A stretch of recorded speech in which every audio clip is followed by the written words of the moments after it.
je vous présente les intervenants de cette table ronde. À ma droite, j'allais dire extrême, Pascal Canet, que vous connaissez, ancien critique qui a enseigné aussi le cinéma et puis surtout réalisateur. Jean-François Marie, qui préside aujourd'hui la commission de classification des films et donc qui va pouvoir nous expliquer comment fonctionne cette noble institution. Céline Sciamma, réalisatrice que vous connaissez tous, Naissance des pieuvres, Bande de filles, et puis plus particulièrement ce soir Tomboy, avec toutes les histoires qu'a pu connaître ce film, avec l'éducation nationale et ses passages à la télévision. À ma gauche, Agnès Tricouard, avocate, spécialiste de la propriété intellectuelle et cofondatrice de l'Observatoire de la liberté d'expression. De création. Tout est là, on y reviendra. André Labarthe, dont vous venez de voir un des courts-métrages, critique, essayiste, réalisateur, scénariste.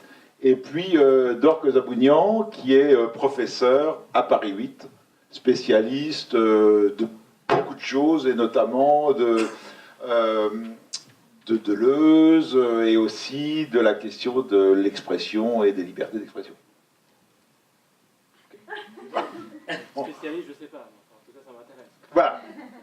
Alors, vous venez de voir ce court-métrage. Il nous a semblé passionnant de le montrer, outre ses vertus cinématographiques. Je trouve qu'il pose la question, parce que ce débat, cette table ronde est censée vraiment se focaliser non pas sur l'art en général, parce que sinon on y passera la nuit, mais vraiment sur la question du cinéma en France aujourd'hui, mais les mécanismes d'intimidation qui ont été mis en œuvre par rapport à ce livre peuvent encore aujourd'hui exister. C'est-à-dire que, on le dit, le mal était fait. Une visite de la police, et puis tout de suite les libraires ont mis le livre en hauteur, loin des présentoirs, et on sait très bien comment dans une librairie, un livre loin des regards a peu de chances d'être feuilleté, d'être acheté, et c'est comme ça qu'on enterre les œuvres. Alors, c'est aussi peut-être pour ça qu'en France, on a eu très vite une tradition des pouvoirs publics qui ont décidé, en accord avec finalement la profession, de proposer au départ une censure des œuvres. La première commission date de 1916 et qui a évolué. On est passé d'une commission de censure à une commission de contrôle et maintenant une commission de classification. L'intérêt, c'est que après le passage devant cette commission de classification qui est consultative, mais dont l'avis est généralement suivi par le ministre de la Culture qui donne son avis, donc le visa est donné par le ministre de la Culture, voilà, l'intérêt c'est que le régime pour le film va être le même partout en France. C'est-à-dire qu'une fois que c'est une décision nationale, il n'y a pas un groupe de pression qui va faire qu'à Clermont-Ferrand, le film n'aura pas le même régime qu'à Brest. L'idée c'est ça, et ça permet comme ça d'avoir quand même une sorte de pérennité. Alors peut-être je me tourne vers Jean-François Marie, peut-être pour nous dire un peu en gros comment fonctionne cette commission. Oui, j'ai trouvé que, entre autres choses, de ce court-métrage intéressant, je connaissais l'histoire de Jacques Henrique, parce que, comme vous savez, je suis en train de réfléchir pour la ministre de la Culture à des évolutions possibles des textes, et cet épisode, qui je crois d'ailleurs s'est terminé par un jugement d'un tribunal correctionnel sur cette affaire, et puis finalement, à la fois Jacques Henrique et les éditeurs ont été déchargés de toute poursuite. Il y avait quelque chose de très intéressant dans ce que disait Philippe Solers, quand il disait que le public, en voyant la couverture du livre, avait l'impression d'être face à une image pornographique. Et je trouve que derrière cette remarque se déploie un peu tout le système de contrôle du cinéma aujourd'hui. C'est-à-dire que nous avons encore aujourd'hui la loi de 1975 qui relègue, d'ailleurs dans plus aucune salle de cinéma de France, puisque je crois que une seule, le Béverley. Le Béverley qui est sur les boulevards, mais disons que ce système des années 70, à l'époque où il y avait des salles dédiées, il relègue dans ce qu'on appelle en littérature l'enfer de la Bibliothèque nationale. Et bien là, il y a un enfer du cinéma. Et donc, il y a tout ce qui est pornographique. Et la difficulté laquelle nous nous trouvons. Pascal Canet est avec moi à la commission de classification, il dira ce qu'il en pense. Il représente l'ARP, Et auteur, réalisateur, producteur. C'est d'arriver à distinguer au fond cela de représentation de la sexualité. Bon, il y a la question aussi de la violence, mais que je mettrai personnellement à part et dont on pourra peut-être parler dans un second temps. Je crois qu'il faut vraiment distinguer toujours, même si dans les textes législatifs et réglementaires actuels, ils sont associés. Sur la question de la sexualité, c'est de laisser de côté la pornographie, qui personnellement n'intéresse pas grand monde, avec la représentation de la sexualité, et de faire en sorte que la représentation de la sexualité au cinéma, comme dans toutes les autres formes d'art, ne soit pas happée par des mesures de contrôle trop sévères qui l'assimilent peu ou prou à la pornographie. Alors bien entendu, plus aucun film, il y a eu l'épisode des années 2000 du film de Virginie Despentes, Baise-moi, mais dans un système, dans un régime qui était différent, plus aucun film n'est classé X. Mais ce qui est le rôle de la commission de classification, et bon, on a à savoir si nous remplissons correctement ou pas ce rôle, c'est de bien marquer la distance et de faire échapper la représentation de la sexualité au cinéma de mesures trop sévères qui porteraient atteinte à la liberté artistique. Voilà. C'est ce que nous essayons de faire, bon an, mal an, avec des succès divers, avec parfois d'ailleurs des décisions juridictionnelles qui vont dans notre sens, parfois, puis parfois qui ne vont pas du tout dans notre sens, qui censurent même les préconisations que nous faisons, et donc les visas d'exploitation que la ministre, en nous suivant, accorde aux producteurs. Mais voilà, je crois que c'est là la question. Oui, parce que le problème, c'est que qu'est-ce qu'on fait avec l'arsenal des classifications? C'est-à-dire qu'il y a moins de 12 ans, moins de 16 ans, et maintenant moins de 18 ans. Le moins de 18 ans a été réintroduit à partir de 2000. Oui. Et de l'affaire Baise-moi, où les classificateurs avaient le choix entre 16 ans avertissement et puis X. Sachant que la seule salle X avait tout de suite dit, nous on ne le prendra pas. Oui, et pour cause. Oui, vas-y. Non, parce que avant qu'on passe, j'ai peur qu'on passe trop vite à des considérations techniques. Et avant de passer à des considérations techniques, c'est intéressant quand même de théoriser un peu cette histoire. C'est la façon dont on est pris entre deux infinis, nous, en tant que classificateurs. C'est-à-dire que ce qui est intéressant, c'est ce qui est interdit. C'est quand même ce qui est dans le domaine commun. C'est pour ça que la censure, c'est pas intéressant d'en parler de façon générale. Parce que sinon, on est tous du bon côté, on est tous contre, c'est tellement facile. Bon, on peut faire rire les gens sur la connerie de la censure de l'époque, etc. C'est pas très intéressant, en fait. En fait, on est pris entre deux infinis qui est, d'une part, on a envie de censurer, peut-être, on n'a pas envie de censurer d'ailleurs, mais on a des problèmes moraux parfois, et d'autre part, il n'y a que ce qui est interdit qui est intéressant. Donc, et ce qui est interdit change sans arrêt.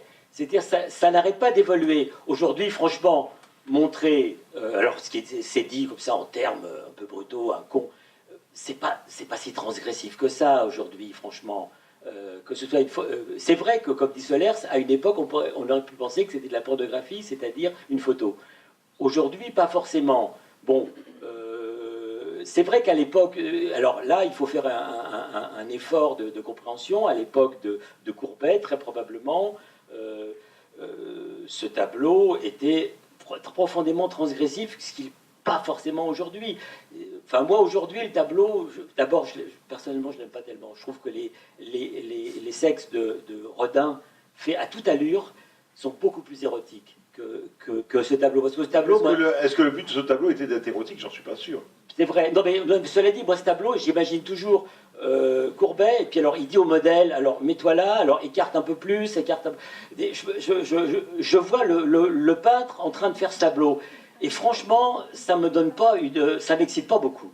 Alors que Rodin, c'était beaucoup plus intéressant. Rodin, il faisait bouger des filles, parce que c'était vraiment un hétéro comme ça, il faisait bouger des filles à mort, et paf, il chopait des trucs, il faisait un tableau en 30 secondes. Et il le faisait tomber par terre, et puis Rilke rabassait, voilà. Et c'était quand même, personnellement, je trouve ça beaucoup plus intéressant et beaucoup plus érotique. Mais toutes ces notions évoluent, quoi. Toutes ces notions sont en pleine évaluation. Donc on ne peut pas être là, comme ça, parler de la censure comme d'une abstraction, c'est quelque chose qui évolue complètement. Je me souviens de l'époque quand même, je crois que André doit savoir ça, c'est Bataille, c'est Breton qui disait il n'y a qu'une seule solution, c'est de descendre dans la rue avec une mitraillette et de tirer au niveau du bas-ventre. C'est bien Breton qui disait ça. Bon, à l'époque de Breton, on savait qu'il n'y avait pas le début du commencement de la passage à l'acte. Donc c'était une très belle transgression verbale, mais aujourd'hui, on a eu l'affaire salafiste, je peux vous dire que ce n'est pas une transgression verbale, qu'aujourd'hui tout le monde met des contenus très très très précis derrière cette histoire. Donc, on y viendra peut-être tout à l'heure. Oui, mais c'est pas du tout la même chose. Ce que je veux dire, c'est que tout varie, les termes varient, qu'on ne peut pas parler de la censure avec un grand C. Voilà. Oui, puis alors, il y a plusieurs censures. C'est-à-dire qu'il y a la commission de classification qui ne censure rien, puisque depuis 90, rappelons que la commission ne pratique pas de coupe dans les films, elle considère l'œuvre comme une intégrité. C'est très très important. Je ne regrette pas ce sens-là. Oui, bah oui, bien sûr. Et la France se distingue de certains de ces pays, y compris européens, où on coupe 2 minutes de Scorsese ou de trucs pour que le film, comme un boulon, devienne inoffensif. Enfin, je veux dire, il y a une très très grande différence. C'est qu'en France, on est dans le respect de l'œuvre. Et on ne s'occupe pas, quand je dis l'œuvre, c'est l'œuvre cinématographique. Tout film est une œuvre cinématographique. Même la pire des trucs, des pantalonnades. C'est une philosophie. Après ça, on ne peut pas réduire la censure à ça. C'est-à-dire qu'après, il y a les tribunaux qui peuvent revenir sur la décision du ministre. C'est ce qu'on a vu récemment sur la vie d'Adèle, sur Antéchrist et tout ça. Et puis après, il y a toutes les pressions. Un film comme Made in France, le film de Boukrieff, qui est autorisé, je ne sais pas quoi, à 12 ans. Voilà. Après, le problème, c'est qu'il faut des exploitants pour le passer. On peut parler aussi de Tomboy qui était tout public. Le film est tout public, donc il est pris dans un programme de école et cinéma, très naturellement, et à ce moment-là, il y a une levée de bouclier en disant ce film-là est peut-être tout public, mais pas à l'école, et puis pas sur Arte à 20h30. Enfin, voilà. C'est très protoïforme. Et après, on peut en arriver, évidemment, à l'autocensure. Donc, ce qu'il faut bien comprendre, c'est que la censure a un visage multiple. On ne peut pas juste dire... voilà. Et c'est vrai que la commission de classification est prise entre deux feux, parce que d'un côté, faut bien comprendre que cette commission fonctionne avec... ça veut être un instantané, et c'est pour ça que Pascal Canet a raison de parler de la censure qui correspond à la société d'aujourd'hui. Elle est faite... Il n'y a aucun professionnel de la classification. C'est-à-dire que tout le monde est en exercice. C'est-à-dire qu'il y a des cinéastes qui représentent l'ARP, la SRF, qui sont là en tant que cinéastes et qui viennent prendre de leur temps pour classifier des films, des critiques de cinéma, mais des juges pour enfants, des gens qui travaillent avec des enfants, des gens des ministères. C'est-à-dire que c'est une sorte d'instantané de la société civile, et entre gens de bonne compagnie, on voit le film ensemble, on en discute, on en débat, et ensuite on vote. Et ce vote est censé être un reflet de la société, et la commission doit être le reflet de la société civile, où il y a toutes les tendances, toutes les idées, et c'est de cet ensemble-là. Alors après, derrière, comment se fait-il, moi la question qu'on peut se poser, comment se fait-il que la commission décide, par exemple, moins de 16 ans sur Antéchrist, bon, voilà, le film a une vie comme ça, et tout d'un coup, il y a un arrêt qui va casser ça. Comment ça se fait, alors? Si je puis répondre, d'abord, je veux dire, c'est pas propre à la commission de classification et de l'éducation. Je veux dire, si on refuse à un habitant de Saint-Denis son permis de construire, il ira devant le juge. Donc l'accès au juge, moi d'ailleurs, en plus c'est mon métier, donc j'aurais mauvaise grâce à m'en indigner. L'accès au juge, il est normal dans un pays comme la France. Et en plus, on est devant une tradition du juge administratif qui laisse son prétoire assez ouvert, et plus ouvert par exemple que dans d'autres pays. Aller attaquer une décision administrative en Allemagne, c'est beaucoup plus difficile que de le faire en France. C'est comme ça. Je pense que c'est plutôt bon. Alors il se trouve que nous avons ce qu'on appelle un requérant d'habitude dans notre jargon, c'est-à-dire à savoir cette fameuse association promouvoir, mais qui, moi, je dirais, elle fait partie du paysage, mais je veux dire, si c'était pas eux, ça serait d'autres. Je passe pas beaucoup de temps à m'intéresser à la psychologie des gens, enfin, quand je dis des gens, les quelques renseignements qu'on a eus, en fait, en réalité, c'est un homme, une association et un homme. Bon, comme ça. Il n'y a pas beaucoup de troupes derrière, mais il y a quelqu'un de très tenace, assez bon juriste, et donc qui attaque systématiquement des visas d'exploitation, ce qui ne se passait pas avant. Donc il faut s'interroger, et ça c'est une interrogation qui dépasse un peu, enfin qui ne dépasse pas moi, mais qui ne dépasse d'ailleurs personne ici, mais en tout cas qui dépasse le cadre de ce débat, c'est de savoir pourquoi, dans la France d'aujourd'hui, il y a l'association Promouvoir, parce que des associations Promouvoir, depuis 200 ans, il y en a. Sous ce terme ou sous les autres. Mais pourquoi aujourd'hui il y a une association comme Promouvoir et pourquoi cette association attaque les visas d'exploitation et pourquoi ces visas d'exploitation sont annulés par le juge. Je trouve que du point de vue de la conjoncture je dirais politique, c'est assez significatif et c'est assez intéressant. Il y a un deuxième aspect, mais alors là qui revient plus à ce que je fais, c'est qu'il est vrai que les textes, à la fois les textes législatifs, les textes du code pénal, il faut savoir que les auteurs sont encore, du point de vue de la liberté d'expression, sous le coup de poursuites pénales possibles. Agnès Tricouard pourra vous en parler savamment, à travers ce qu'on appelle l'article 227-24 du Code pénal, à travers les textes réglementaires, les motifs qui sont dans les articles réglementaires du Code du cinéma, qui nous amènent à classer un film 12 ans, 16 ans, 18 ans. Cet ensemble de textes a vieilli. Et il a vieilli sur un point, qui est quand même important, sur la représentation de la sexualité au cinéma. C'est-à-dire qu'il y a une espèce d'automaticité dans le texte, dans l'écriture même du texte, qui fait que eh bien les succès de l'association Promouvoir, que j'espère provisoire, peuvent s'appuyer quand même sur un état du droit, tel qu'il est. Voilà. Oui, Pascal. Dis la législation. La législation, je la résume notamment cette phrase qui, moi, me paraît tout à fait magnifique. C'est-à-dire que la scène de sexe, non, je ne la dis pas en langage juridique, j'essaie de dire en langage d'aujourd'hui. C'est-à-dire la scène de sexe non simulée, comme la scène de grande violence, aboutit nécessairement à deux choses possibles. Soit la classification X du film pornographique au Pivirlet près des boulevards, soit une interdiction moins de 18 ans, pas moins, dans la seule condition, pour le 18 ans, où vous pouvez trouver une intention du réalisateur. C'est-à-dire que si l'intention du réalisateur est pure, il n'est pas... Non masturbatoire. Non, voilà. En gros, c'est ça. En gros, c'est ça. Le X, c'est pour la masturbation. Non complaisante, non complètement complaisante. Eh bien, vous avez droit à 18 ans. Voilà, le texte, il est écrit comme ça aujourd'hui. Et en tout cas, on pouvait avoir un certain nombre d'interprétations différentes, et c'est ce qui nous a amené, notamment dans l'affaire Love, à retenir... Love, c'est le film de Gaspard Noé qui est sorti cet été. Aux grandes dames, donc, de l'association Promouvoir. C'est ce qui nous avait amené à faire une interdiction qui était moins sévère. 16 ans, alors même que... il y avait deux, trois scènes, je n'arrive jamais à compter lesquelles, on me dit, mais ça a duré 5 minutes, ça a duré 6 minutes, je dis, bon, voilà, ça va. On ne regarde pas les films avec des chronomètres, voilà, plus, c'est des œuvres d'art. En tout cas, moi pas. Voilà, donc les juges, et nous avons un juge, qui d'ailleurs est, à mon avis, un défaut d'organisation, il n'est jamais bon de n'avoir qu'un seul juge, en l'occurrence la Cour administrative d'appel de Paris, a considéré qu'il fallait interpréter le texte sur son versant le plus automatique. C'est-à-dire scène de sexe réel, X ou 18 ans. Pas de troisième solution.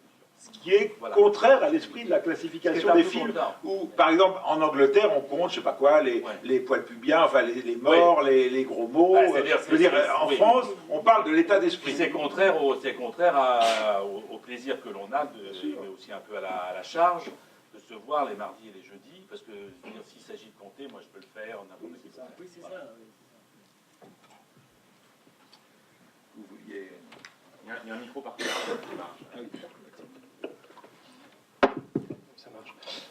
Oui, moi j'ai mes papiers parce que j'ai l'ordonnance justement du juge des référés sur l'affaire Love de Gaspard Noé. Alors moi je ne suis pas spécialiste, je ne suis pas un juriste, même si je prépare un numéro spécial de la revue Art Press, cité par Philippe Solers tout à l'heure, sur les relations entre art et droit.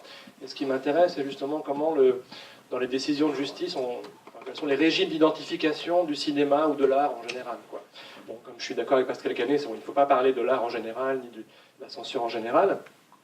En même temps, ce qui me frappe, justement, dans cette perspective, quand on lit ce texte qui est disponible sur Internet, hein, vous tapez Love, Gaspard Noé, juge des référés, c'est deux choses. Parce que eux, ils énumèrent, hein, les scènes de sexe non simulé. Je vais énumérer la liste dans un instant, sans être trop rébarbatif. Mais ce qui m'intéresse, ça, c'est du teaser. Hein. Je vais vous énumérer les scènes de sexe. Non, mais parce que ce qui est intéressant, c'est que donc, le ministère de la Culture est en jeu ici, et qui, pour justifier justement sa classification à 16 ans avec avertissement, et pas à 18 ans, cite l'article du Code du cinéma à l'image animée, hein, 211-12 alinéa 4, qui est très intéressant parce qu'il combine des critères objectifs et des critères subjectifs. Alors je ne sais pas très bien ce que ça veut dire, mais en tout cas, ce code, à cet article-là, à cet alinéa-là, mobilise voilà, par l'intention de l'artiste, la volonté du réalisateur. Je cite ces quelques lignes. Donc, tenir compte des qualités intrinsèques des scènes comme de leur insertion dans la globalité de l'œuvre. Leur insertion dans la globalité de l'œuvre. Donc là, pour moi, moi j'enseigne le cinéma, pour moi c'est purement des critères esthétiques, quoi. On prend les scènes de sexualité non simulées, et on ne les considère pas en soi, mais on regarde une intention qui prend en compte la totalité du film. Et ce qui me frappe, c'est que justement, cela qui est dans le code disparaît complètement par la suite, dans le texte du juge des référés, qui évacue, il évacue cette dimension, appelons-la esthétique, en tout cas artistique, de l'œuvre. Il y a justement une énumération extrêmement précise. Alors, Pascal Canet, Jean-François, je vous invite à lire cette énumération. Voilà, donc il y a nombreuses scènes de sexe non simulé, hein, mais de savoir les sexes, donc je vais faire l'énumération là, comment elles sont filmées, comment c'est monté, etc. Tout ça disparaît complètement, alors que le juge, en tout cas si on lit le code, moi je ne suis pas juriste, hein, mais si je lis le code du cinéma à l'image animée, je me dis tiens c'est intéressant, ça veut dire que le juge a la possibilité d'apprécier ces scènes de sexe non simulées au regard de la totalité de l'œuvre. Chose que, enfin, en tout cas quand on lit l'ordonnance, chose que cette ordonnance ne fait pas. Donc là, vous avez une description qui est pornographique en soi, beaucoup plus peut-être que Jacques Henrique. C'est voilà, de nombreuses scènes de sexe non simulé, que l'œuvre débute ainsi par une scène de masturbation réciproque des amants qui s'achève par l'éjaculation de l'homme au niveau du visage de sa compagne, point virgule. Qu'un grand nombre de scènes à caractère sexuel viennent ensuite rythmer le déroulement de l'intrigue, point virgule, que les protagonistes s'y livrent notamment à des cunilingus, à des fellations, ainsi qu'à des pénétrations vaginales avec les doigts ou la verge, que les attributs génitaux du protagoniste masculin sont clairement visibles dans la plupart de ces scènes à l'état flaccide, mais aussi en érection, que tel est en particulier le cas à l'occasion d'un gros plan. Alors c'est la seule mention à un aspect de mise, voilà, d'un gros plan d'une dizaine de secondes centré sur un sexe masculin en érection qui finit par éjaculer face à la caméra, donnant ainsi au spectateur équipé de lunettes 3D l'impression qu'il est atteint par le sperme. Bon, il y a 4 lignes encore, je ne vais pas lire tout, mais en tout cas c'est très précis. Mais ce que je remarque, c'est que justement, à aucun moment, on interroge la façon dont ces images sont... voilà, qu'on aime ou qu'on n'aime pas le film, je veux dire. Comment c'est mis en scène, tout simplement. Bon, peut-être qu'on parlera de salafiste aussi, c'est pareil, salafiste, on en parle, est-ce qu'il faut le censurer ou pas? Tout à l'heure. Mais personne ne parle de la manière dont les images de propagande, par exemple, sont insérées dans le film, qui sont très problématiques, effectivement, dans ce cas-là. Mais voilà, donc ce que je veux dire, ce qui moi, m'interpelle comme non-juriste, mais qui m'intéresse, qui m'intéresse à la langue aussi de ces textes de droit, c'est comment, dans un code, on dit, voilà, on prend en compte une dimension de représentation de la sexualité, on dit, très bien, on voit comment ça s'insère dans la globalité de l'œuvre, et ça disparaît. Et ce qu'on retient, c'est effectivement l'association Promouvoir, qui a cet effet sur, voilà, ici, le tribunal administratif de Paris, qui fait en sorte qu'on ne prend plus en compte que la représentation du sexe non simulé, mais pas la manière dont il est justement, Agnès Ricoire, je voyais faire des mouvements de tête. Comment c'est possible, là, que justement, le tribunal ne tienne pas compte de ça?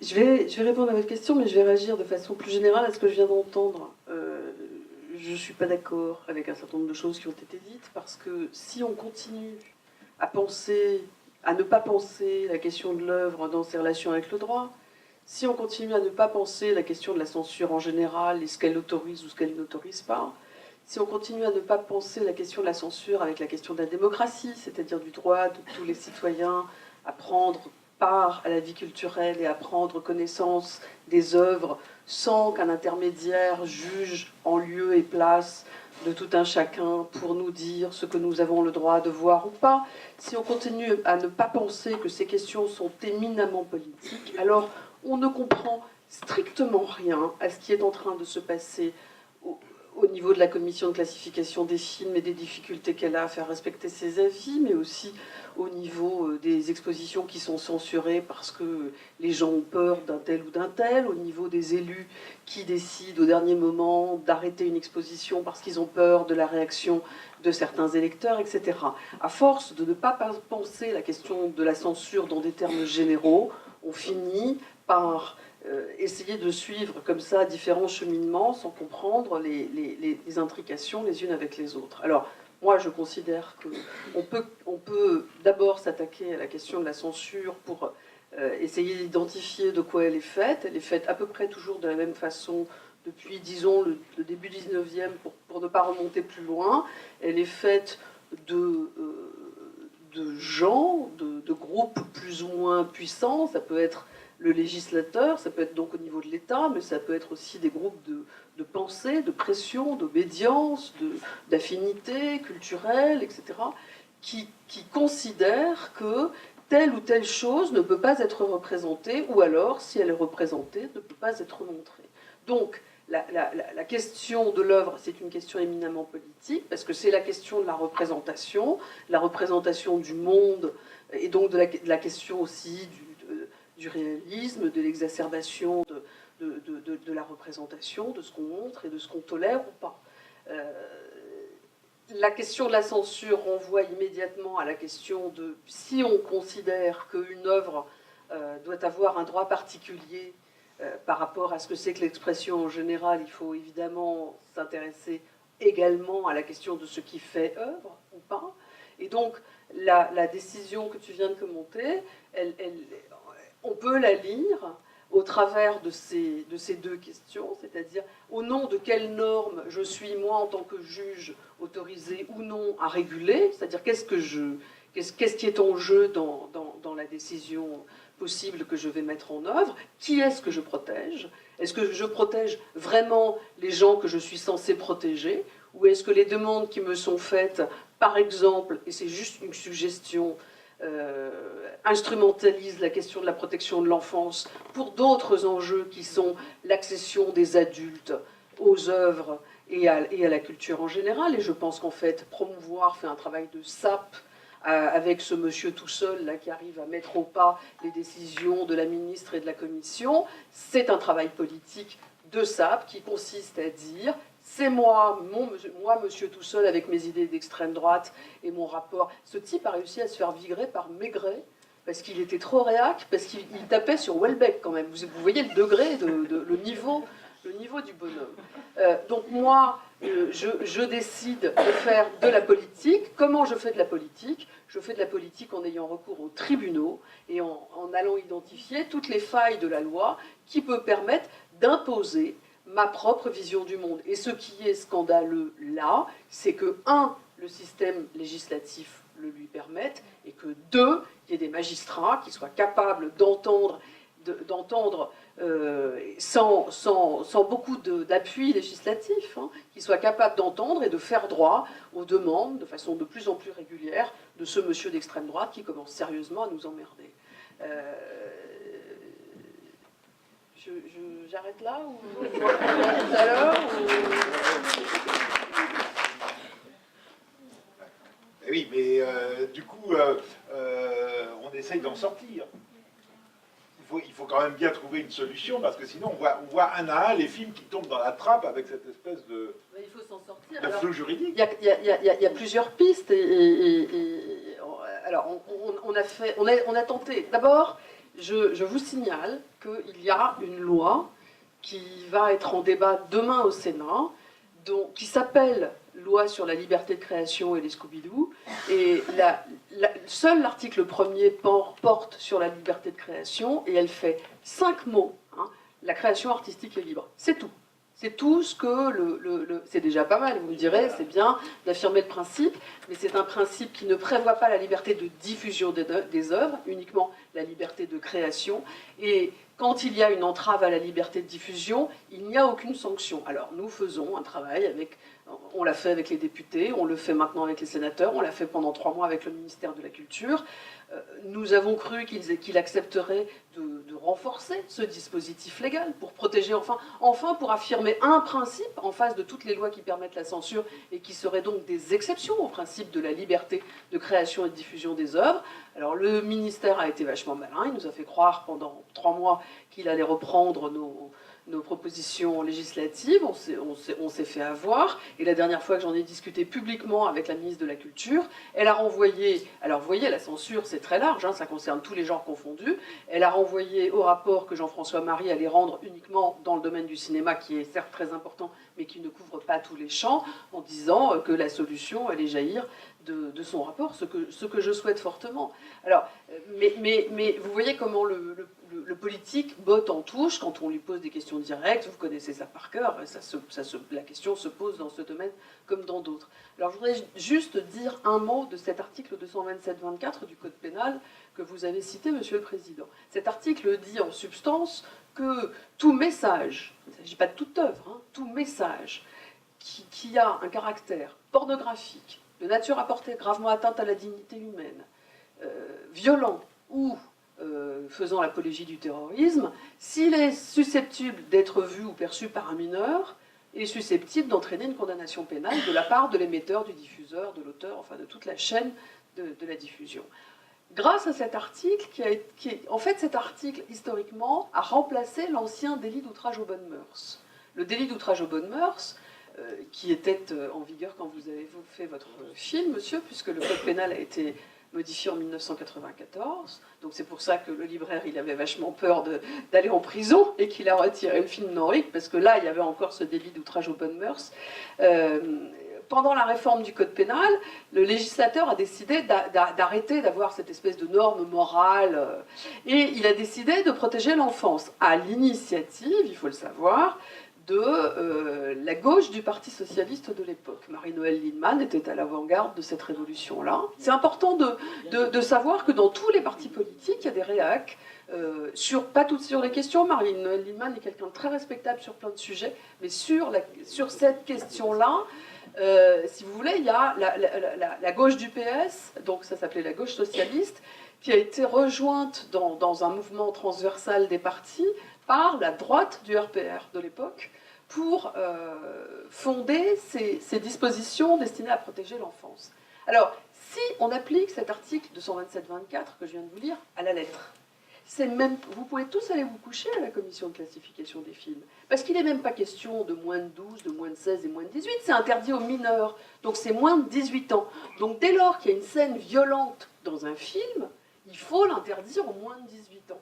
Et comme le Conseil d'État se pique maintenant de dire que le ministre ne doit surtout pas commettre une infraction pénale et doit appliquer l'article 227-24, et donc il faut interdire au moins de 16, au moins de 18, on est en plein délire, parce que si on l'applique littéralement, eh bien, il n'y aura plus que des films sur des petites fleurs qui poussent, avec des petits chiens qui font pipi dessus, et là encore, il ne faudra pas qu'on voit le sexe du chien, etc. C'est absolument terminé.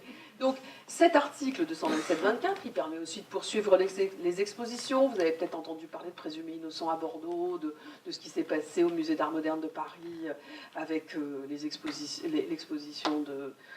J'ai oublié. Jeff Koons. Non, pas Jeff Koons. C'est parce qu'on en a parlé au dîner quand on a bu comme des trous en plus. Ça se voit, non Larry Clark au musée d'art moderne de Paris. Donc c'était extraordinaire, ce musée qui décide pour se mettre en conformité avec 227-24, c'est-à-dire, on ne se met pas en conformité avec la loi pénale, on évite d'être poursuivi, alors personne n'y songeait, décide d'interdire une exposition aux moins de 18 ans, alors que Larry Clark filme les adolescents dans des situations difficiles. Donc on interdit. C'est génial cette loi, ce fondement qui consiste à dire que les adolescents ne doivent pas voir ce qu'éventuellement ils peuvent vivre. On a le droit de faire l'amour à partir de 15 ans, y compris avec des adultes, c'est permis. Eh bien, c'est ce qu'on appelle la majorité sexuelle. Eh bien, les adolescents n'ont pas le droit de voir ce qu'ils ont le droit de faire. On vit dans une époque absolument formidable. Ah bah, Agnès, je rappelle un cinéaste des années 70 qui avait fait ce film, La Fée Lumineuse. C'était un cinéaste de 16 ans et son film était interdit moins de 18 ans. Donc il n'avait pas le droit de voir son propre film. Ce qui était quand même assez remarquable. Et ce qu'il faut bien voir, c'est que vous avez raison de dire que derrière la protection de l'enfance, il y a toute la question de l'accession des œuvres aux adultes. Parce que de plus en plus, les exploitants se trouvent réticents à projeter dans leur salle des films interdits aux moins de 18 ans. Les grands marchands culturels hésitent à diffuser des DVD, des Blu-ray de films interdits aux mineurs, et le CSA refuse de faire la différence entre X et 18 ans. Donc si vous avez votre film interdit aux moins de 18 ans, il ne peut passer à la télévision que comme un film X, c'est-à-dire sur une chaîne codée. Vous voyez, ça limite évidemment terriblement le panel en France, entre minuit et 5 heures du matin. Donc, ce qui veut dire qu'on ne peut même pas passer Nymphomaniac, la version longue, intégralement, puisqu'elle fait 5h20. Donc mais voyez l'extraordinaire paradoxe. Et ça a été très loin. Un des premiers films qui est tombé comme ça, qui était le film de Wakamatsu, Quand l'embryon part braconner, qui était un film japonais, un peu arty de 1966. On a passé ici il y a 2 jours. Voilà. Ce film-ci, ça posait un vrai problème aux distributeurs, qui je crois étaient aussi ici, qui avaient un préachat Arte, et Arte ne pouvait plus passer le film une fois que le film avait 18 ans. Là, si je peux me permettre, c'était sur un fondement assez extraordinaire, parce que ce film est un film complètement féministe de Wakamatsu. Par ailleurs. Bah oui, mais c'est quand même assez grave qu'il ait été interdit pour une motivation dont il semblerait qu'elle était destinée à éviter une présentation indigne de la femme. Donc c'est un contresens complet sur le film. Donc là, ça a été le premier grand ratage qui m'a vraiment beaucoup énervé. C'est important de comprendre que 18 ans, parce qu'on pourrait dire, bon, bah, après tout, voilà, on ne monte pas les films aux 18 ans, et puis voilà, on attend d'avoir 19.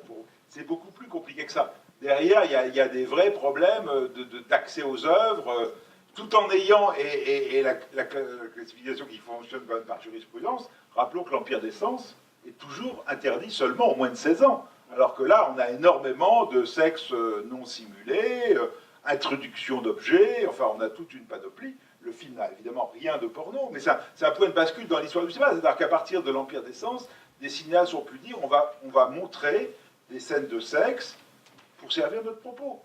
Parce que peut-être montrer des gens au lit, c'est plus intéressant que de les faire parler pendant une demi-heure. On va parler de leur couple, on va parler d'eux, ça va être très intéressant pour le spectateur, pour moi artiste. C'est tout d'un coup une possibilité. Comment vous vivez ça, vous, Céline? Déjà, je pense que Promouvoir va essayer de faire interdire l'Empire des Sens dès la semaine prochaine. Comment je le vis? Non, mais juste pour ajouter un supplément, c'est-à-dire que en tant que créateur, par ailleurs, ça menace aussi, au-delà de la question de la diffusion des films qui sont faits, ça menace aussi la création du futur. Parce qu'un film qui est classé moins de 16 ans, moins de 12 ans, cela correspond à une case de diffusion à la télévision. La télévision, bien sûr, elle diffuse les films, mais elle les finance aussi. Donc ça restreint, et elle les finance de moins en moins, et de moins en moins bien. Je parle de la télévision publique, qui déjà prend beaucoup moins de risques sur le cinéma d'auteur, sur le cinéma engagé, sur le cinéma qu'on appelle celui de la diversité. France Télévisions, d'ores et déjà, TF1 et M6, n'en parlons pas, mais s'engage plutôt sur des comédies à gros budget, avec des castings sympathiques et des histoires insipides, de plus en plus. Et si en plus on nous confisque des cases de diffusion, alors le cinéma de la diversité qui pouvait exister n'existera même plus. Donc les télévisions vont devenir encore plus frileuses, et ça les arrange, par ailleurs, vont devenir encore plus frileuses à s'engager sur certains films. Du coup, les producteurs eux-mêmes vont devenir plus timides dans le fait de s'engager sur des projets d'auteurs, et les auteurs, in fine, pourront eux-mêmes être inhibés et donc s'auto-censurer dans l'idée que leur film puisse se faire. Donc voilà, il y a des films qui vont souffrir de leur manque de diffusion, et les films d'après, peut-être, ne verront même pas le jour. Donc c'est une crise extrêmement grave qui a des implications et qui effectivement est extrêmement politique et qui correspond par ailleurs à un moment où dans la production cinématographique, un monde à deux vitesses est en train d'arriver, c'est-à-dire tout ce qui se passe dans nos sociétés existe aussi dans la production cinématographique. Les films pauvres sont de plus en plus pauvres, les films riches sont de plus en plus riches, a priori les films riches sont de moins en moins engagés. Et tout ça correspond par ailleurs à un idéal capitaliste d'un cinéma à deux vitesses, qu'on est en train de faire advenir à travers cette vision politique. Et je rajoute juste une chose, parce que je pense qu'après je ne parlerai plus, parce que vous êtes beaucoup plus intéressant que moi. Mais je souscris totalement à ce que vous disiez tout à l'heure sur l'idée que ça correspondait à une époque. C'est que par exemple, moi, quand Tom Boy est sorti, il est sorti dans une paix sociale absolue. Le film 2011, a été 2011. Le film fait beaucoup d'entrées. Il rentre dans 2 dispositifs scolaires, école au cinéma et collège au cinéma. Il était même pris dans les 3 lycées au cinéma, mais on s'est dit, le monopole c'est louche, c'est un peu fasciste, donc on n'y va pas. Et tout se passe bien. Il fait 200 000 entrées, 200 000 enfants et adolescents le voient, et personne ne se plaint. Mais c'est à la faveur des débats. Et il est sorti dans un monde de droite, donc un monde apaisé en France, généralement, puisqu'on est un pays de droite, non mais c'est vrai. Et puis, le mariage pour tous agite la société, la fracture, ou en tout cas révèle sa fracture. La droite réactionnaire se fédère, soudainement trouve une raison d'être. Généralement, en plus, elle a de l'argent, donc elle se fédère avec beaucoup de bus qui vont sur Paris. Et là, soudainement, il y a Civitas, c'est l'association Civitas qui est un peu comme Promouvoir au final, mais avec plus de gens, et qui instrumentalise le film, que pour l'instant, ils n'avaient jamais dénoncé. Voilà, leurs enfants l'avaient déjà vu, en réalité. Et donc, 2 ans après, le film est menacé de censure, et ça raconte comment une société, elle bascule très très vite, et comment on instrumentalise effectivement les œuvres. Et donc, soudainement, 2 ans plus tard, donc dans le progrès, dans le futur, le film était attaqué. C'est concrètement comment? Alors, ils n'avaient pas d'arsenal juridique comme ça. Concrètement, ils ont demandé à ce que ce soit sorti de dispositifs scolaires, mais sans vraiment d'outils pour le faire. Donc ça passait plutôt par des manifestations, de l'intimidation, des grèves, qui pouvaient être soit des grèves de professeurs, soit des parents d'élèves qui s'enchaînaient aux grilles des écoles. Mais tout ça est assez anecdotique. Non, et surtout, ils ont essayé d'empêcher la diffusion sur Arte. Et là, pour le coup, c'est des méthodes de voyous. Donc, il y a vraiment de la radicalisation, une radicalisation des gens de la droite chrétienne réactionnaire en France. C'est une radicalisation dont il faut aussi parler. Ils ont harcelé le Standard d'Arte, qui a tout compilé, tout gardé d'ailleurs, pour tout noter, parce que c'était d'une grande violence. Mais évidemment, on ne peut pas censurer la télévision. Donc le film est passé, il y a eu un très beau succès d'audience, mais par ailleurs, ils ont quand même gagné. Voilà, c'est ça qu'il faut savoir, c'est que parce qu'on a peur, parce que du coup les professeurs choisissent de ne plus prendre le film, parce que ils le choisissent s'ils veulent ou non, ils peuvent prendre un film de Chaplin ou un Tati ou Blanche-Neige. Dans les dispositifs, vous avez une quinzaine de films et vous en prenez 3. Personne ne vous oblige à choisir. Et il se trouve que c'était un des films les plus choisis, sans doute parce qu'il dialoguait avec le contemporain et qu'il parlait des enfants. Extrêmement élevé. Juste Podane avait fait mieux, Jacques Demy. C'est vrai. Mais depuis, il a été beaucoup moins choisi. On est passé de 200 000 entrées en un an à 20 000 entrées en 6 mois. Parce que les professeurs ont peur, et je les comprends, de devoir se confronter à lire des parents, au fait que les enfants ne viennent pas aux projections. Et du coup, quand même, dans les esprits, il gagne rien. Le film s'est un peu fait oublier. Du coup, il est en train de revenir dans les salles de projection pour les enfants, et tant mieux. Mais il y a quand même un endroit où, par la peur et l'intimidation, ça crée de l'immobilisme. Et l'immobilisme, c'est évidemment c'est ce qu'ils cherchent. Je veux juste, c'est vraiment très intéressant que vous expliquiez tout ça, et je veux juste indiquer que ça ne se passe pas seulement pour le cinéma. Vous avez exactement le même phénomène avec les compagnies de théâtre qui travaillent pour l'école et le lycée et qui font l'objet de même type de pression. J'ai entendu des témoignages exactement similaires aux vôtres de compagnies de théâtre. Le sujet contesté étant encore une fois, la question de l'homosexualité, la question du genre. Et c'est vraiment, ces gens vous avez parfaitement décrit qu'ils se sont mobilisés, fédérés, etc., et qui sont maintenant très efficaces, et que c'est intéressant, cette question. La censure, c'est pas juste des décisions étatiques. La censure, de plus en plus, c'est tout un chacun qui décide au nom de telle ou telle conviction qu'il a, et nous sommes pleins à avoir des convictions fortes sur certains sujets. Si chacun d'entre nous se met à décider que cette conviction plus forte doit prévaloir parce qu'on est complètement pour l'ensemble, parce qu'on est complètement convaincu qu'on a raison, ça fait que je dirais pas exactement pourquoi, mais je suis en train de me battre avec un sénateur qui lui a une obsession aussi et qui est en train de me bousiller l'article 1er et la suite au nom d'une obsession. Des obsessions, des combats, il y a plein de gens, on n'est pas tous comme ça, mais il y a plein de gens qui considèrent qu'il faut mettre complètement le focus. À l'Observatoire, on a des engueulades homériques, parce que dans l'Observatoire de la liberté de création, que je représente ce soir, il y a plein d'organisations, et puis il y a des personnalités. Et dans ces personnalités, il y a aussi des gens qui mènent des combats. Par ailleurs, en dehors de la question de la liberté de création. Et donc tout d'un coup, quand une œuvre touche au combat qu'elle mène par ailleurs, elles deviennent plus du tout des défenseurs de la liberté de création, ces personnes-là. Elles deviennent hystériques sur leur propre combat. Et ça devient très difficile de discuter. Donc vous voyez que partout, même dans les assemblées les plus favorables à la question de la liberté de création, de temps en temps, les opinions personnelles prennent le dessus. Donc vous voyez combien cette question est complexe et politique et humaine.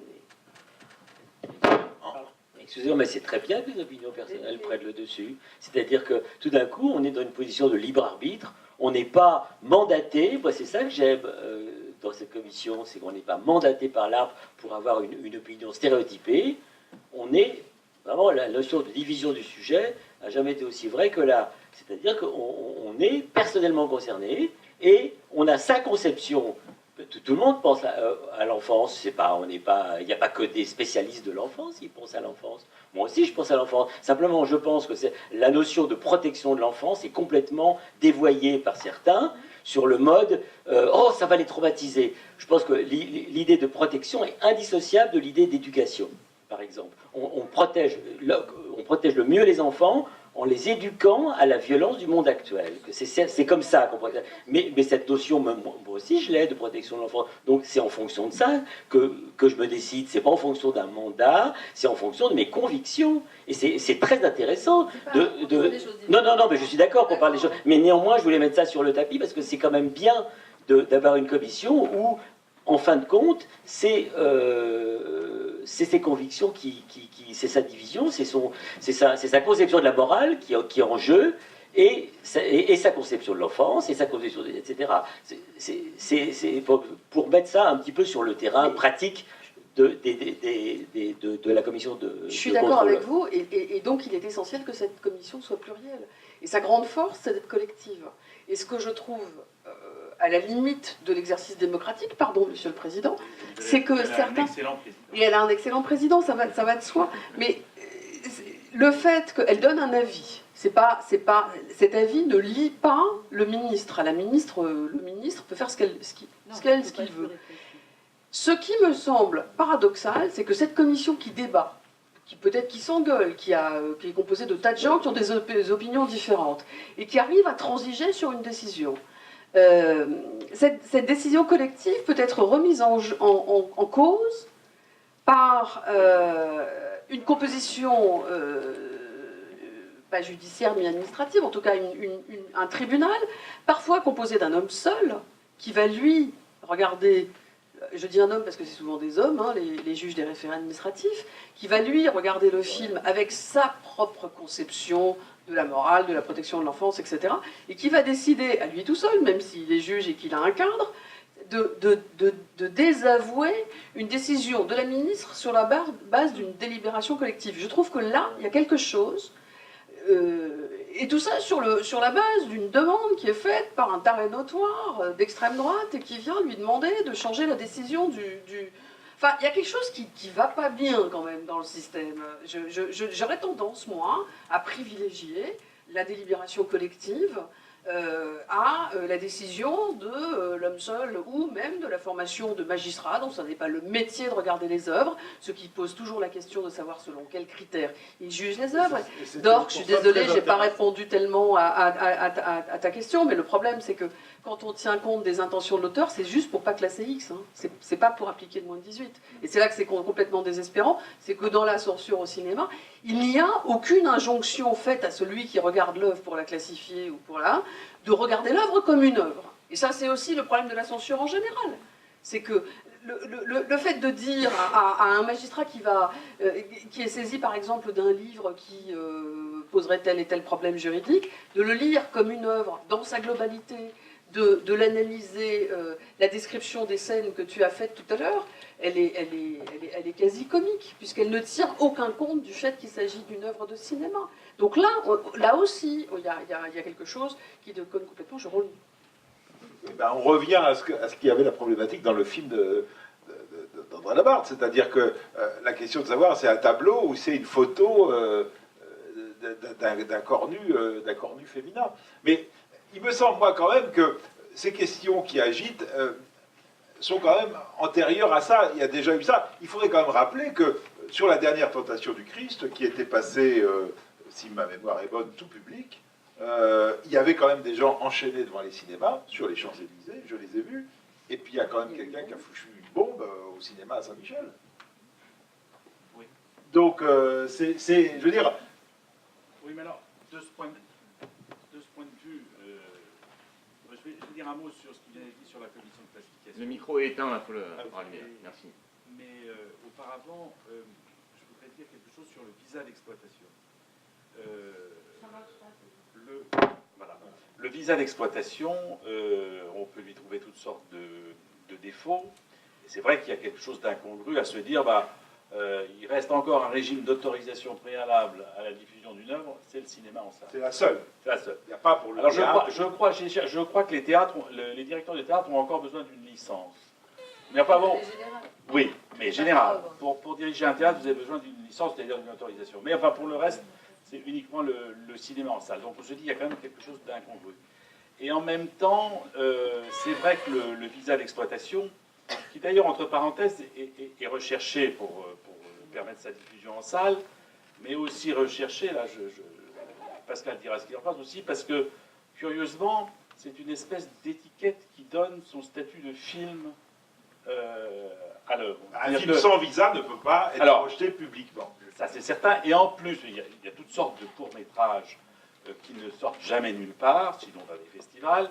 Il y a même parfois des films de long-métrage, certains d'ailleurs très intéressants, dont on ne voit jamais la sortie en salle. Parce qu'il n'y a pas de distributeur qui les prenne. Ils viennent quand même chercher le visa d'exploitation, parce que visa d'exploitation, ça veut dire film, et non pas simplement produit audiovisuel. Voilà. Donc, il y a toute une espèce de régime qui fait qu'il y a un élément de protection aujourd'hui. Je ne suis pas attaché comme ça, plus que ça, au visa d'exploitation. Si un jour le cinéma en salle vit sans visa d'exploitation, il y aura à mon avis d'autres inconvénients. Mais je veux dire, je ne me roulerai pas par terre de rage. Simplement, j'en vois aujourd'hui, j'y vois un élément de protection, incontestablement. Sur la commission de classification, je voulais dire aussi, moi, je lui trouve, en tant que président, je ne devrais pas dire ça, mais je lui trouve toutes sortes de défauts, mais en même temps, je n'arrive pas à concevoir un système qui tienne la route. Bon.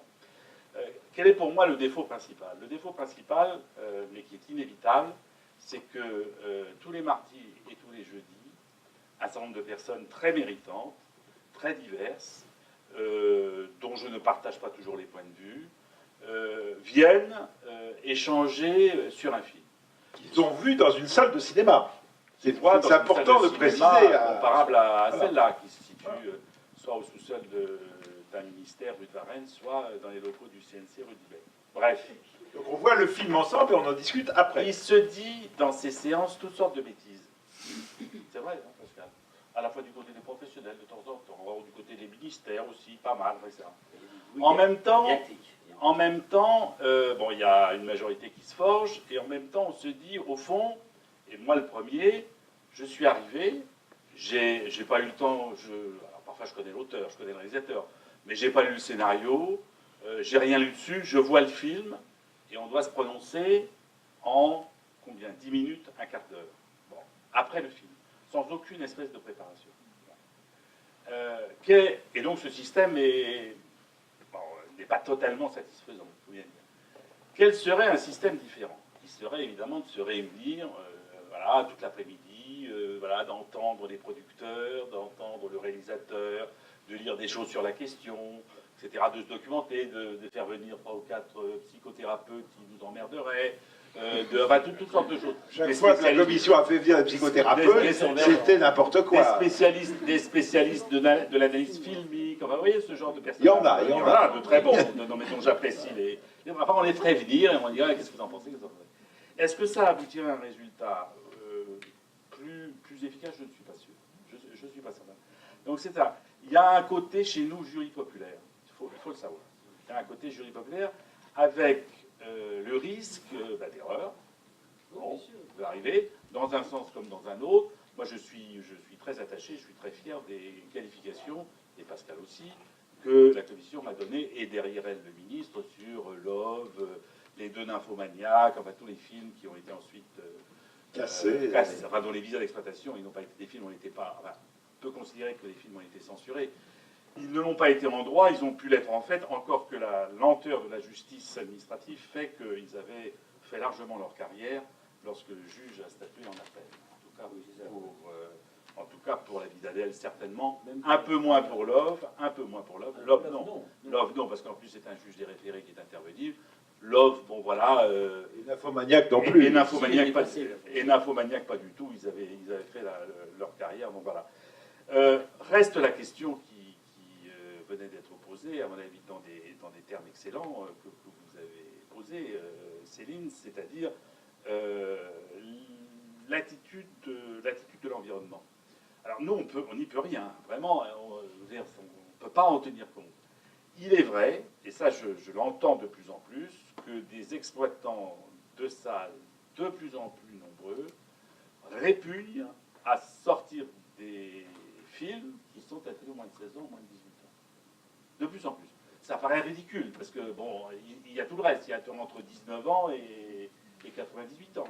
Mais néanmoins, ça devient une attitude parce que peur de la police, peur des manifestations, embarras du contrôle, dans certains endroits, peur de rixes, enfin toutes sortes de choses comme ça, des espèces de sentiments de crainte, et comme les craintes aujourd'hui sont plutôt en hausse, bien ça se gère.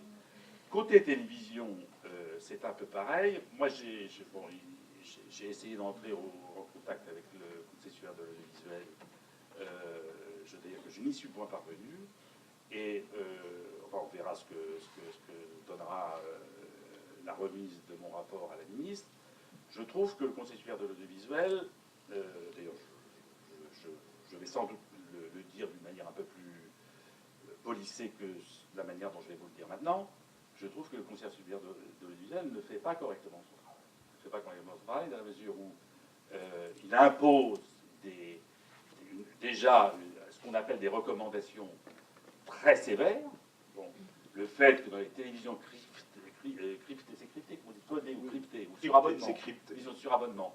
Je ne suis pas sûr d'ailleurs que je suis pas sûr que le Canal+ de Bolloré prendrait les films de Lars von Trier. Bon, ça c'est autre chose. Mais dire ça va être encrypté de minuit à 5 heures du matin, au moment où le bon peuple se repose, je trouve ça quand même d'une sévérité extrême. Il se trouve que les chaînes de télévision elles-mêmes surenchérissent parfois, puisque le système de la télévision est très différent de celui du cinéma en salle. En réalité, il n'y a pas de contrôle du CSA. C'est une garde comme ça. Le CSA tient la laisse et par peur du gendarme, les chaînes de télévision préconisent et appliquent elles-mêmes. C'est l'autocensure. C'est une espèce d'autocontrôle. Et derrière, par des recommandations qui sont éditées et qui sont dites, le CSA peut éventuellement agir et intervenir en faisant une sanction, etc. Mais il y a une espèce de système d'auto-blocage des chaînes de télévision elles-mêmes. Enfin bref, ce système, effectivement, prend les mesures de 16 ans, 18 ans que nous recommandons assez rarement. Hein. On en est à combien en 3 ans? C'est du 7-8. Mais aujourd'hui, ça porte sur des films importants, etc. Enfin, entre 2010 et 2012, on a vu quand même long métrage et court métrage 3900 films. Et le total, on doit avoir 5 interdictions au moins de 18 ans, une dizaine moins de 16 ans. Enfin, c'est quand même un tout petit nombre de films.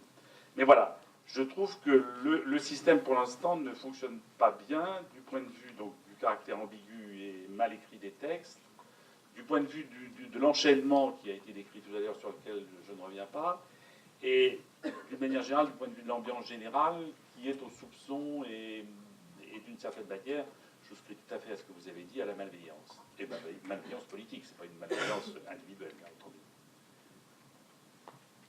J'ai entendu des réalisateurs qui me disaient qu'au moment de signer leur contrat, on leur demandait de veiller à ce que leur film n'aurait pas moins de 16, moins de 18. Oui, c'est ça, il y a quand même une épée de Damoclès auquel les producteurs sont sensibles et qui produit un effet cumulatif là, par rapport à ça. On est dans une logique de restriction par autocensure dès le stade de la production. Aucun producteur ne peut se permettre d'avoir un film qui risque d'être interdit au moins de 16 ans. Ils ne savent pas à l'avance. Et c'est vrai qu'aujourd'hui, c'est la menace. Alors bon, enfin bon. Alors, il y a la question de la violence aussi, parce que alors, la violence, c'est encore plus mal défini par les textes. J'ai l'impression, par exemple, que le gore a toujours très bien passé auprès de la commission de classification. C'est-à-dire la représentation du sang extrême, etc., ça a plutôt été pris à la blague et plutôt moins de 12 ans. Oui, c'est vrai. Alors, parlons 2 minutes de salafistes. Parce que là, il y a d'accord. Alors, bon, mais dans ce cas, Pascal, contextualiser, expliquer ce qu'est salafiste et quel a été son visage. Salafiste, effectivement, parle de prise de position religioso-politico-idéologique de groupes salafistes. Et il y a eu une levée de bouclier. C'est intéressant parce que là, la question de la gradation entre en jeu. Bon, moi, pour pas faire de grands discours globalisants, idéologiques, restons-en au cas par cas et à la question de la gradation des sanctions, disons, que nous pouvons appliquer. Alors, dans le cas de salafistes, il y a eu une levée de bouclier d'une partie Il faut peut-être dire pourquoi. Oui, le choix du film donc, qui est de François Margolin est de montrer ces gens, donc c'est un documentaire, et sont des idéologues salafistes qui vous expliquent pourquoi c'est bien la charia, pourquoi c'est mal la démocratie, pourquoi c'est nul la laïcité, le sort qu'il faut réserver aux homosexuels, aux femmes, etc.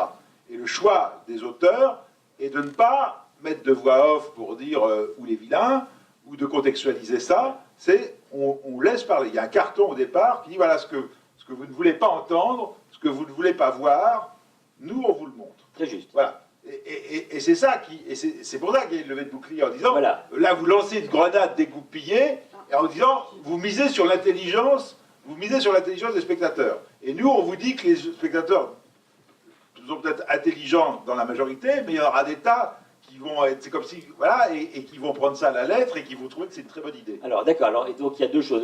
J'ai fait l'avocat du diable. Hein, j'ai vécu d'abord le premier truc qui est que, face à ces discours, il y a quand même des scènes de meurtre.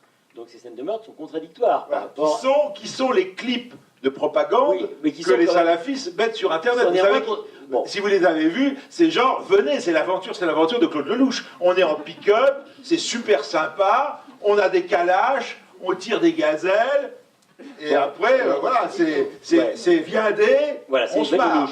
C'est ça, hein, c'est ça qui est astucieux. C'est pas des barbus qui vous disent, t'enlèves tes godasses et tes pieux et tout ça. Non, non, c'est la marade. Voilà, donc évacuons ce problème-là. Néanmoins, ce film a un discours ce film a un discours qui est « vous êtes inconscient du danger qui vous menace ». C'est le discours du film. Alors, ce discours a un couloir très étroit de compréhension. Ça représente peu, je sais pas, 10% du public, je ne sais pas combien. Néanmoins, je pensais, en m'opposant à l'interdiction totale, par exemple, qui finalement a remporté puisque le suffrage, puisque ça, il a été interdit moins de 18, je pensais qu'il fallait faire une pas gradation. interdit totalement. Quoi. Voilà, Pas interdit. je pensais qu'il fallait faire une gradation. Mais si, elle est toujours dans les textes. Non, c'est incroyable qu'ils aient débattu de l'interdiction totale, elle est plus dans les textes. Oui, je sais, bon, on aurait dû dire absence de Elle est visa. encore dans les textes, Jean-François. Non, on aurait dû dire absence de visa. On aurait dû dire absence de visa. Non, mais Agnès, attends, juste, bon. Donc, néanmoins, je trouve que ce n'est pas la même chose, un film comme celui-là, qu'un film qui ferait une apologie du meurtre très claire, dont l'intention serait une apologie du meurtre. C'est pas l'intention des réalisateurs. Voilà, ce n'est pas l'intention des réalisateurs. Donc je trouve qu'il faut maintenir une gradation, qu'on ne peut pas assimiler ce film à une apologie délibérée et volontaire du meurtre. Que cette gradation était importante et c'est pour ça qu'il fallait maintenir une gradation au niveau de l'interdiction. Voilà, c'était ça mon point de vue, qui n'a pas forcément été compris, puisque beaucoup de gens ont été scandalisés par le film de mes proches. Le film est en salle, interdit aux moins de 18 ans, mais évidemment. Oui, mais il aurait pu être interdit totalement par absence de visa. Enfin, l'absence de visa aurait pu avoir lieu. Voilà. Pardon de prendre le micro comme ça, mais c'est vraiment la brillante démonstration que l'interdiction du moins de 18 ans, c'est absolument n'importe quoi. Parce que les jeunes de 19 ans, alors, on y pense ? S'ils sont susceptibles d'être convertis par le film au djihad, et à partir dans ces groupes qui sont séduisants, comme Philippe vient de le décrire, et alors, c'est vachement inquiétant. Imaginez que vous êtes parent d'un enfant de 19 ans qui soit séduit par le film. Bien Et sûr. pourquoi 18 et pas 19 ? C'est la Bien brillante sûr. démonstration Bien sûr. que ces seuils sont stupides. Alors, par ailleurs, sur le film, moi je trouve qu'il pose... pardon, j'arrive comme ça, hein, j'ai fait une petite interruption des programmes, mais il pose quand même une question, me semble-t-il, formelle. Je pense que c'est là que tu voulais en venir tout à l'heure.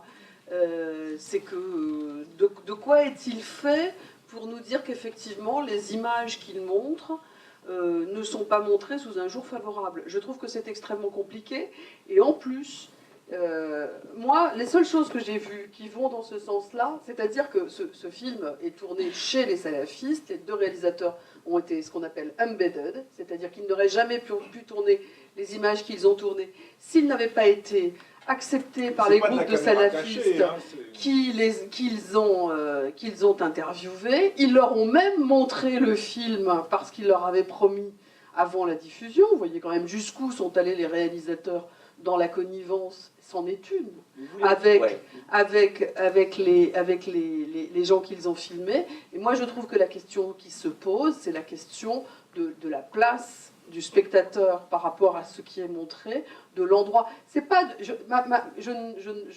évidemment, je ne fais pas l'apologie d'aucune forme de censure qui soit. Je suis en train de. Je veux savoir où vous voulez en venir là. Certainement pas à la question de l'interdiction. J'en viens à une question qui pour nous est majeure et récurrente, qui est qu'est-ce qui fait œuvre dans ce film ? Comment on peut démontrer sur le plan formel l'intention de l'auteur ? Comment on décortique ces questions qui sont essentielles si on veut justement par ailleurs s'intéresser à la question de la censure. Mais comment on fait ? Et je suis sûre que bien... Vous l'avez vu, le film ? Voilà. Oui, j'ai vu le film. Ouais, ça pose un problème. Enfin, moi, je ne comprends pas le cartel que vous avez rappelé au début en disant voilà, vous allez voir des images qui vont vous choquer, mais il faut les voir. En même temps, c'est une logique spectaculaire qui est exactement celle aussi, qui est une logique mais purement médiatique. Enfin, moi, je ne vois pas de différence de nature entre voilà, ce qu'on peut voir à la télévision de la guerre en Syrie, c'est-à-dire des cœurs meurtris, blessés, etc. Et puis un film comme celui-ci qui, effectivement, n'interroge pas les conditions de sa fabrication. Ce qu'on voit à la télévision, tout public. Oui, mais après, il y a une hiérarchie. Enfin, moi, c'est la question du droit à l'image. Je ne sais pas quelles sont vos discussions pour la commission du visa d'exploitation, ni au CSA, mais il y a clairement une hiérarchie dans la représentation des victimes aujourd'hui. C'est-à-dire que, voilà, on peut montrer un petit garçon syrien échoué sur une plage en Turquie. On peut voir des gens se faire couper la main dans salafiste. Et en même temps, et heureusement, on n'a pas le droit de voir des victimes du Bataclan. Donc il y a une espèce de hiérarchie ici dans les victimes Il y a un risque contentieux qui n'est pas le même aussi, je pense. C'est-à-dire que pourquoi on ne montre pas les victimes du Bataclan? C'est pas parce que c'est une... Bah, si, c'est une question de représentation. Les victimes du Bataclan ont à voir. C'est une On question... pourrait très bien montrer les victimes du Bataclan qui sont tout à fait comparables aux gens qui sont mitraillés. Non, parce qu'on les voit pas. L'image du Parce qu'il n'y a pas d'image, tout simplement. Mais si, il y a des images, l'image qu'on a floutée. C'est exactement les mêmes que celles des gens mitraillés. Je ne comprends pas, Pas du tout, la nuance. Mais on les voit pas du tout. On les voit pas. Je sais pas dans Je pense qu'il ne les a pas eus, hein, très franchement, parce que Non, mais il a fait de tout bois. Je pose un problème global qui concerne aussi la question du CSA que Jean-François Marie a soulevé. Après, on pourra peut-être en parler avec le public qui est là, parce qu'il nous écoute très gentiment, mais peut-être qu'ils ont aussi des choses à dire. Mais moi, je constate une hiérarchie dans la représentation des victimes entre des personnes que l'on peut montrer mortes, blessées, meurtries, etc., et d'autres qu'on ne peut pas. C'est comme le 11 septembre. Pourquoi on n'a pas d'image de corps du 11 septembre? C'est pas parce que les médias américains sont plus déontologiques que les autres. C'est parce que, on sait très bien que si quelqu'un reconnaît un proche mort au pied des tours, il y a un procès immédiatement. Donc le contentieux, ce que j'appelle le risque contentieux, n'est pas du tout le même. Donc voilà, c'est juste, moi, le salafiste impose ce problème-là, indépendamment de ce que disait Agnès Tricouart, qui est très juste, c'est, quelles sont les conditions dans lesquelles ce film, et ça, le film ne l'interroge pas, Bien sûr. ne le dit pas. Donc ça pose Nous ne faisons pas de la critique de film. Avec Jean-François là-dessus, on était d'accord. On ne dit pas de la critique de film dans cette commission. D'accord, c'est d'accord. J'ajouterais que les questions esthétiques ou formelles sont pour moi des questions politiques et historiques indissociablement. Sur la question du film salafiste, il s'est trouvé que le film a été vu, comme vous le savez peut-être, 2 fois par la commission. Une première fois sous ma présidente et la seconde fois sous la présidence de Catherine Ruggieri, qui est vice-présidente et qui préside donc alternativement avec moi les séances. Je vais vous dire les choses assez franchement, comme David, mais là particulièrement franchement. Je n'ai pas été très loin.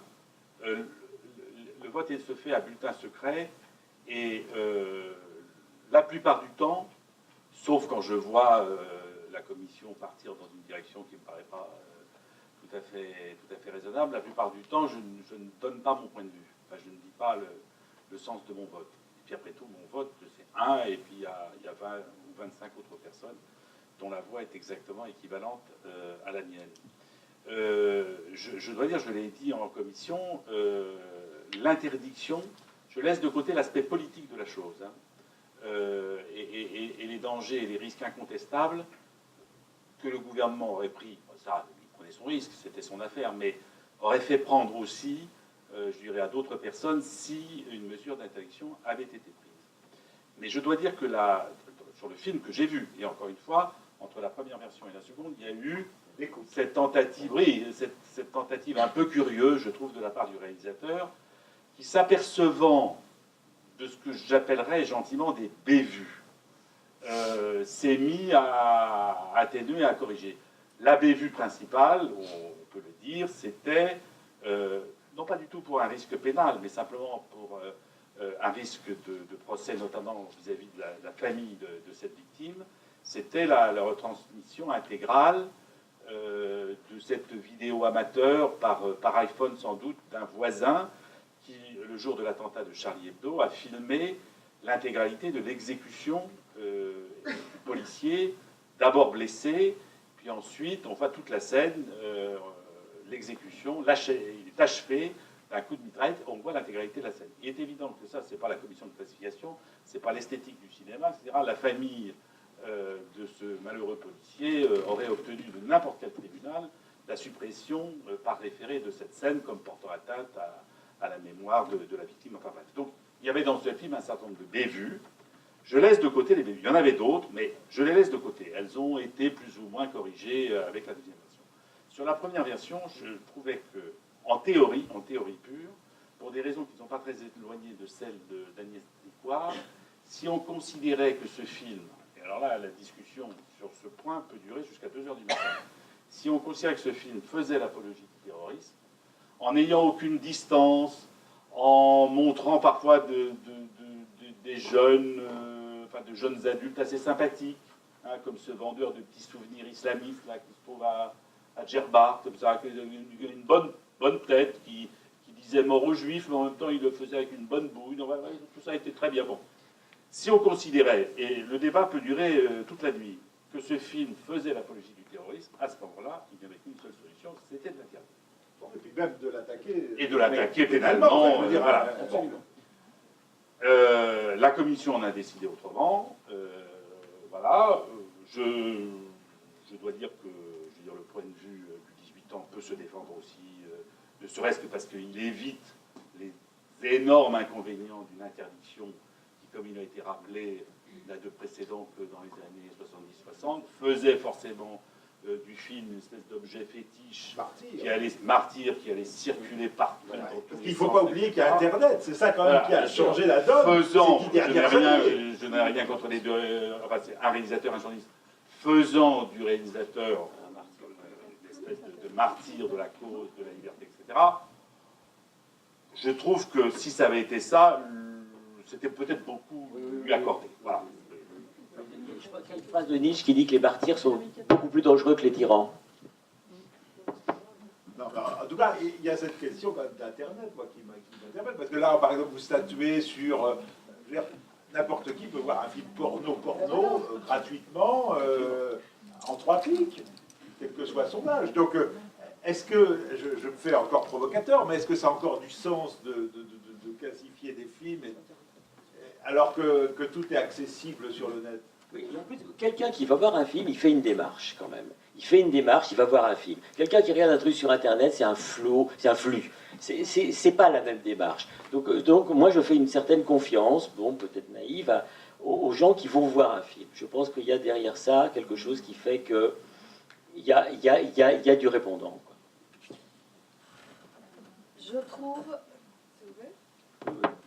Alors, je trouve très problématique qu'on considère que la pornographie, c'est plus intéressant.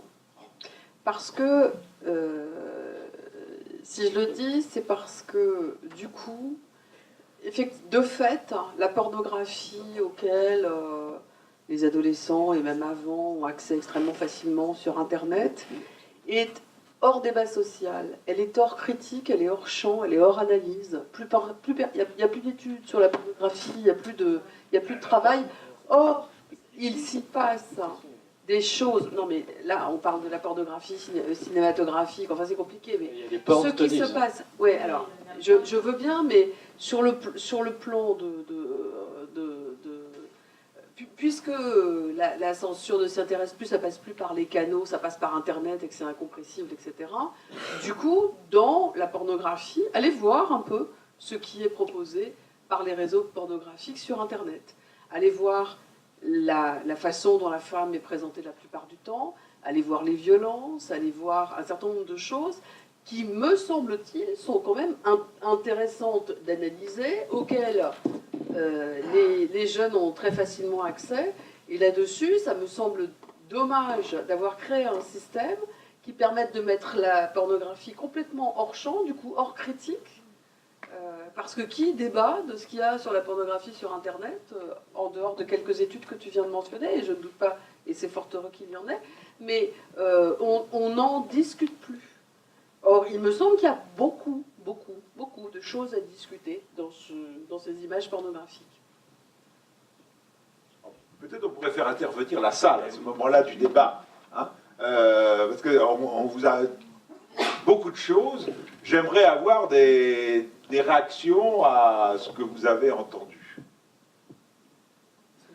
Des commentaires, ou peut-être on a trop parlé et on vous a complètement matraqué. Juste un petit mot, j'avais bien ce pour revenir sur ce truc. On vous amène un micro. Parler fort. Non, mais parce que c'est enregistré pour archivage. Oui, bonsoir, dans très court. Je me rappelle que Jean-Pierre Mocky avait dit ah non, aujourd'hui, vous pouvez faire le film que vous voulez, il n'y a aucun problème, sauf qu'on ne vous donne pas l'argent pour le faire. Voilà, c'est tout. Je voulais préciser ça. Et je trouve que c'est la forme de censure peut-être la plus présente actuellement. Mais pas que actuellement, ça a toujours été. Enfin, toute l'histoire du cinéma se tisse avec ce rapport-là. Hein. Pas forcément, je crois que le producteur de l'âge d'or, il a été stupéfié que ça se soit mal passé. Là. Oui, mais attendez Pascal, c'est un mécène. Le producteur de l'âge d'or n'en est pas un. Il est fou d'un artiste et il lui fait un chèque. C'est le vicomte de Noailles, il fait ça après avec Cocteau. Ça n'a rien à voir avec un producteur qui dit Coco, je te donne de l'argent, mais je veux récupérer ma mise. Le vicomte de Noailles n'espère pas en produisant l'âge d'or faire de l'argent, ni même récupérer le million qu'il donne à Buñuel. C'est une grande différence. Mais sur le plan mondain, ses amis lui ont tourné le dos. Et ça, il n'a pas apprécié. Ça, c'est autre chose. Non, mais ça revient un peu tôt, même. Alors après, il y a la question de la division. Par exemple, ce film Made in France de Nicolas Boukrieff, qui a eu un visa 12 ans, je crois, finalement, aucun exploitant ne veut le prendre. Donc, parce qu'il devait sortir au moment des attentats, avec en plus cette affiche qui était très provoque, une mitraillette à côté de la Tour Eiffel, vous vous souvenez. Bon, évidemment, le 14 novembre, on retire toutes les affiches de partout à Paris. La date il devait sortir la semaine, le mercredi d'après, c'est reporté au 20 janvier, et avec une sortie en VOD, j'allais dire en backup, en sécurité, le 29 janvier. Il se trouve que le 20 janvier, enfin il apparaît le 6 janvier qu'aucun exploitant de France ne veut prendre le film. Mais donc, je crois que c'est c'est moi qui parle. Non, en tant qu'exploitant, j'ai cru comprendre que la raison essentielle pour laquelle les exploitants ne prenaient pas ce film, c'est justement parce que ça sortait en VOD. Et qu'il y a une grande majorité d'exploitants qui sont encore positivement contre la fameuse chronologie des médias. Et que voilà, l'exclusivité de la salle, et que 3 ou 4 mois après, effectivement, il y a la possibilité d'avoir de la VOD ou d'autres supports. Là, c'était 9 jours. Là, c'était 9 jours. Donc ça, je pense que c'est rédhibitoire, et la FNCF, majoritairement, a même envoyé d'ailleurs un communiqué de presse à tous les exploitants en disant attention, c'est aussi une sortie VOD, précisant que du coup, c'était un sous-entendu de la FNCF de dire il ne faut pas le programmer dans les salles. Mais est-ce que vous pensez réellement que vous l'auriez pris dans les salles? Ah oui, moi je l'avais vu, je trouve le film très intéressant. Bien sûr qu'il est intéressant. Et c'est surtout d'ailleurs dans son approche du genre, du cinéma de genre, plus que sur ce qu'il montre, qui est finalement pas très original, mais j'aime beaucoup Boukrieff pour justement cette approche-là du cinéma de genre. Nous on l'aurait programmé, on n'en a pas pu le programmer là, bon, c'est pour d'autres raisons, voilà, que nous on a que 2 écrans ici, on peut pas tout montrer, mais je crois que c'est surtout ça la raison principale pour laquelle les exploitants n'ont pas pris. On va libérer Agnès Ricoire. Merci beaucoup, Agnès Ricoire. Oui, je crois qu'on va... C'était passionnant. On peut peut-être d'ailleurs, oui, s'il n'y a pas d'autres remarques ou questions.